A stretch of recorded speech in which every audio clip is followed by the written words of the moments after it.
que je suis le mécano du Secours Populaire. Avant d'arriver là, j'étais au RNI. Après, j'étais à Volvic. Je travaillais dans les zones Volvic. Et les circonstances qui se sont trouvées, que je me suis retrouvé au RSA et après j'ai fait le truc d'insertion d'ici. J'ai rencontré le Secours Populaire par rapport que je cherchais un appartement. Et comme je ne trouvais pas d'appartement moi-même, j'ai été voir pas mal de gens où ils n'avaient rien, alors j'ai été voir le Secours Populaire. J'ai ouvert la porte du Secours Populaire, j'ai demandé s'ils s'occupaient des appartements qui m'ont pris. Il m'a mis un petit F2, et comme moi j'ai une fille, alors ce qui s'est passé, c'est qu'ils m'ont donné un appartement, je l'ai eu une semaine après, et après le temps qu'ils m'ont trouvé un autre. Au bout de 2 ans et demi, ils m'ont trouvé un autre, un F3, comme ça je peux prendre ma fille tous les week-ends, et voilà. Parce qu'avant, quand vous n'aviez pas de logement décent, vous ne pouviez pas avoir votre enfant? Non, non, non. Parce que j'étais chez un pote, et il avait qu'un petit F2, et je voulais pas emmener ma fille dans des circonstances comme ça.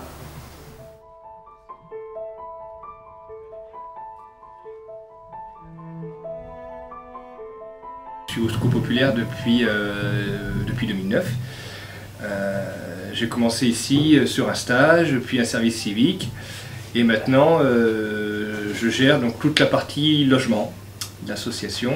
Donc actuellement, on a 30 logements au niveau du Secours Populaire. On gère 30 appartements sur le secteur Clermont-Ferrand et l'agglomération. Et l'idée, l'objectif, c'est d'accompagner les ménages que l'on loge vers un logement définitif, vers un logement pérenne. Donc pour cela, on a une équipe de bénévoles qui suit et accompagne ces familles en les aider à trouver un logement définitif qui soit adapté à leur situation familiale, à leurs ressources, à leurs besoins. Voilà. Mais faites quand même la démarche avec l'assistance sociale.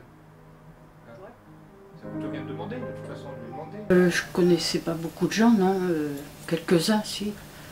Et on m'a tout de suite, comment on peut dire, conseillé d'aller voir une demoiselle. Et puis après on a fait les papiers petit à petit. Comme je divorçais avec mon mari, il me fallait un logement assez rapidement. Et puisque il fallait que je déménage le plus vite possible pour quitter le logement vers mon mari. Le rendez-vous avec Marie pour aller à la cave, c'est ça?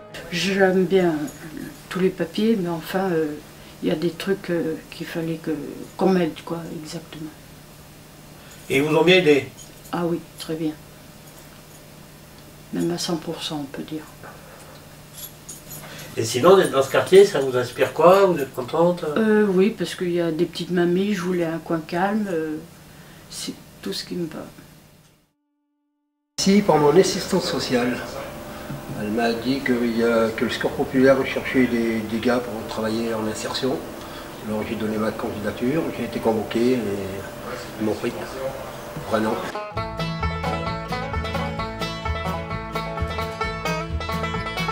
Le chantier d'insertion a comme support d'activité donc le maraîchage, et autour de ce maraîchage on a 8 salariés qui travaillent pour produire des légumes pour redistribuer ensuite au libre service de la solidarité au Secours Populaire.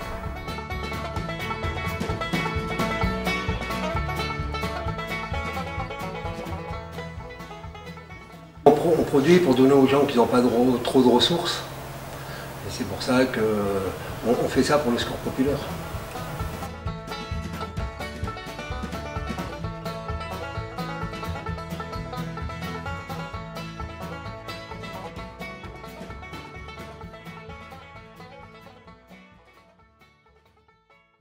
Le libre service de la solidarité, alors il est basé principalement sur des fruits et légumes, c'est vraiment ce que les gens vraiment ont besoin, sur aussi tout ce qui est frais, de la viande, de la crèmerie, c'est vraiment là où les gens ont des difficultés à trouver ces produits. Voilà, ils peuvent choisir ce qu'ils ont envie dans ce libre service-là.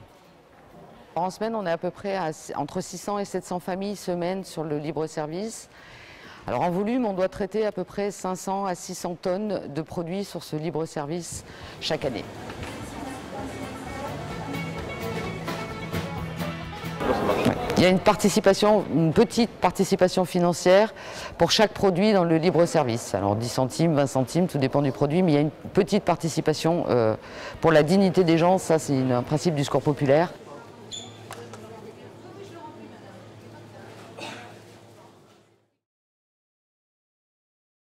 Alors à la Fringale, c'est un lieu qu'on souhaite convivial et qui accueille les jeunes qui rencontrent des difficultés au quotidien.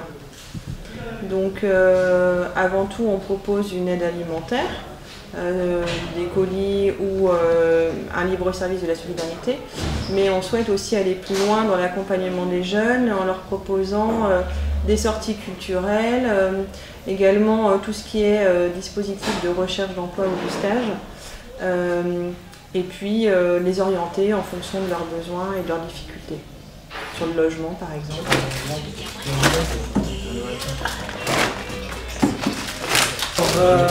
Je viens ici comme étant mon statut étudiant.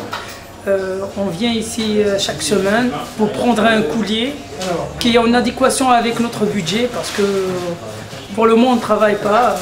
C'est une sorte d'une aide symbolisé par 1,50 € pour le coulier. Il y a d'autres choses à prendre ici qui sont moins chères par rapport aux autres magasins et c'est bien.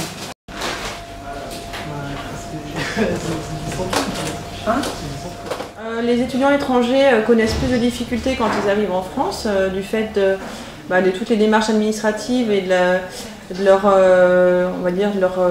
problèmes d'adaptation à Clermont-Ferrand, à la France, mais pas que. C'est vrai qu'en début d'année, on a aussi beaucoup d'étudiants français qui viennent parce que justement les bourses ne sont pas encore arrivées ou certains sont en rupture avec leur famille. Donc là, on n'est pas spécifiquement dédié aux étudiants étrangers, mais vraiment à tous les étudiants et aux jeunes, pas forcément étudiants.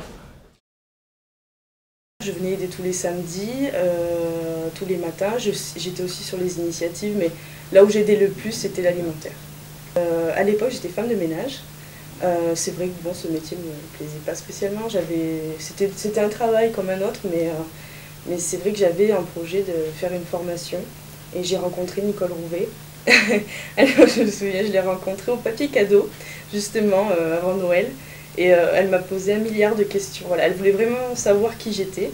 Et ensuite, elle a parlé un petit peu avec les personnes avec qui je travaillais. Je travaillais avec Marie à la Fringale, je travaillais avec Christelle Alimentaire. Là, voilà. Et puis, quelques semaines après, je l'ai rencontrée et elle m'a proposé de travailler avec elle. Voilà. C'était un vrai déclic. J'avais vraiment... Déjà, cette formation, je voulais la faire déjà avant. Mais il était clair qu'à l'époque... j'avais mon boulot, mais pour arrêter de travailler, pour pouvoir poursuivre une formation, c'était très compliqué. Mais vraiment, je pense que sans le Secours populaire, je n'aurais pas pu accéder à cette formation. Nous avons mis en place à la permanence d'accueil divers ateliers, des ateliers de bien-être, on va dire, comme la coiffure, l'esthétique, etc. Mais aussi des ateliers informatifs, c'est-à-dire qu'on va leur apprendre à faire un budget. Donc on fait ça avec des professionnels, on fait ça avec la caisse d'épargne. On va aussi leur proposer le microcrédit. Donc le microcrédit, c'est très intéressant pour eux parce que c'est la possibilité, donc le microcrédit c'est sur un projet. Donc pour eux, c'est la possibilité de monter un projet. Mon fils Gabriel voulait faire une école de danse sur Montpellier. Parce qu'à Clermont, il n'y en a pas. Donc du coup, il est parti sur Montpellier faire une audition. Il a été pris. Et non, j'avais pas l'argent nécessaire pour pouvoir payer l'école pour Gabriel. J'ai pris rendez-vous avec une personne d'ici qui, en calculant mes revenus, ils m'ont dit que je pouvais accéder à un microcrédit et on a fait la demande, ça a été accepté et quelques mois après j'ai pu payer le reste, donc voilà. Et alors aujourd'hui, qu'est-ce qui se passe? Aujourd'hui, il a eu son examen d'aptitude, 18 sur 20, il est rentré dans la compagnie de l'école et tout va pour le mieux.